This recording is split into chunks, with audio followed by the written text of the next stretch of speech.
Go ahead. Well, Okay. wait. Okay, start.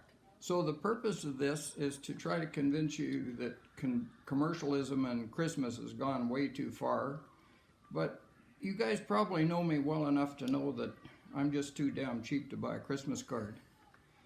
So therefore, I thought I'd start a new career and I'd become a poet. And I've been working at this for a while, and this poem is called The Mowing Mogul of Baptiste Lake.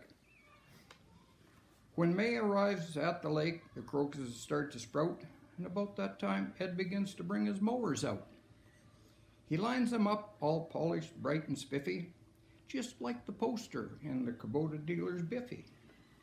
The blades are sharp, the fuel tank's full, all is ready to go. Now if the darn grass would just hurry up and grow. The first cut is always tough, with mud and bugs and dust. But we should get going now before it rains and the mowers start to rust. At 6 a.m. the convoy starts, with Bondus as the goal. But first the A&W to provide sustenance for the soul. It's a long, hard grind to complete the job, but it would go much faster, if were not for the council members who always stop and blather. Care must be taken that no grass is left too high, because it's all surveilled by Roy Nielsen's critical eye. The ditches and the reserve lot must all be done just so, even though at times it's muddy and difficult to mow.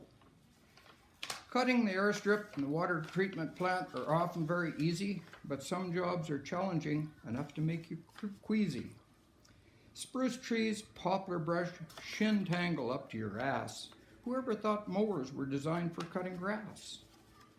The mowing jobs are boring, repetitive, and rough, so it takes somebody embodied with all of the right stuff. It takes persistence, determination, and grit. But like the Rolling Stones, I doubt that Ed will ever quit. 4 mowers are enough, but temptation's hard to ignore. 4 is nice, but perhaps it'd be nice to have a couple more.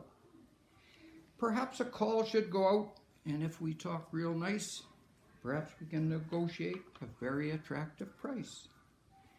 After a hard day of dust, debris, and sweat, it's off to the burger bar to have a little set. Then, when we've watched the news and all is done and said, the pillow calls, and the time has come to lay down a weary head.